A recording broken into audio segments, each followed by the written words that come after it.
The only sound in the office was the sterile hum of the air conditioning and the soft, final click of the keyboard as Michael saved his work for the last time.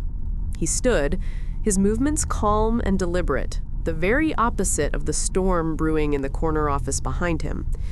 He placed his employee badge on the desk, the laminated card with his tired-looking photo seeming to represent a man who no longer existed. "Leaving so soon, Michael?" Mr. Harrington's voice cut through the quiet, dripping with its usual condescension. He stood in the doorway of his office, a tall man who used his height like a weapon, his suit costing more than Michael's car.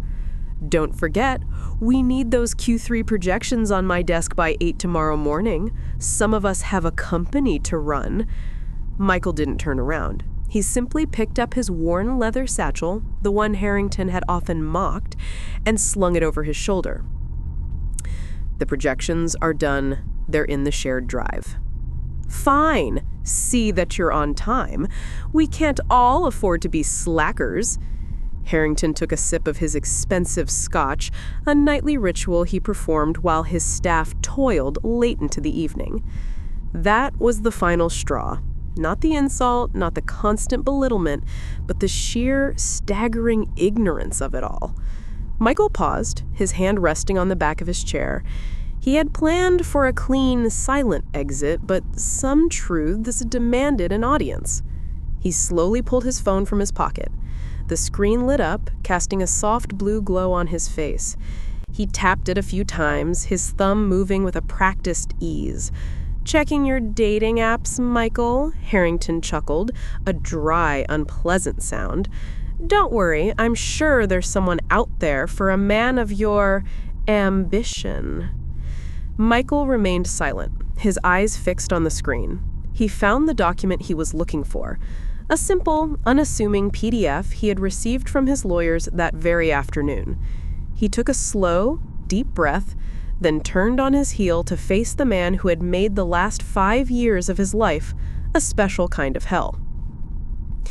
"You know, Charles," Michael said, using Harrington's first name for the first and only time, the man's eyes widened and in front. "You are right about one thing. You do have a company to run." He took 2 steps forward, his posture no longer that of a subordinate, but of an equal. No, not an equal, of a superior. "It must be a heavy burden," Michael continued, his voice even and low. "Making the big decisions, steering the ship, worrying about the stockholders." Harrington's face began to flush. "What is this insubordination? If this is your idea of a dramatic resignation, you can forget about a reference." "I don't need a reference," Michael said, a faint, almost imperceptible smile touching his lips. He held up his phone. The screen was turned outward, facing Harrington. "But you might." Harrington's eyes, narrowed with fury, dropped to the screen. He had to take a half step forward to read the fine print.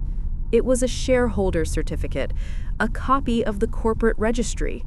His brain, conditioned to process financial data, scanned the lines, searching for the context of this bizarre power play. He saw the company name, Harrington Global. He saw the list of major shareholders. His own name was there, of course, 12%. Then his eyes snagged on the entry at the very top, the majority shareholder. The name listed was Michael James Thorne, and next to it, in stark, undeniable black and white, was the percentage, 85%. The world stopped. The air conditioning hum faded into a distant roar in Harrington's ears. His jaw went slack. The glass of scotch, held in a suddenly numb hand, tilted, spilling amber liquid onto the pristine cream carpet. He didn't notice. He couldn't look away from the phone. 85%. It was an unimaginable figure. It was absolute control. It was ownership. "How?" The word was a choked whisper. All the color had drained from his face, leaving a pale, waxy mask of disbelief. This is a forgery. This is impossible. The hostile takeover was finalized at 4:45 p.m. today. A consortium of international investors, acting on my behalf, acquired the necessary shares. It seems your aggressive expansion strategy and your unique management style left the company vulnerable. The board was quite receptive to our offer. He lowered his phone and slipped it back into his pocket. The movement was casual, final. The proof had been presented. The verdict was delivered. The Q3 projections you were so concerned about, Michael said, walking towards the door, they're for my review now. And frankly, Charles, they're disappointing. I'll expect a revised strategy on my desk by Monday. My new desk. He didn't look back as he pushed through the glass doors and into the elevator lobby. Behind him, frozen in the center of his expensive office, stood Charles Harrington, the king of his castle, who had just discovered the castle, the crown, and the very ground beneath his feet belonged to the quiet man he'd called a slacker.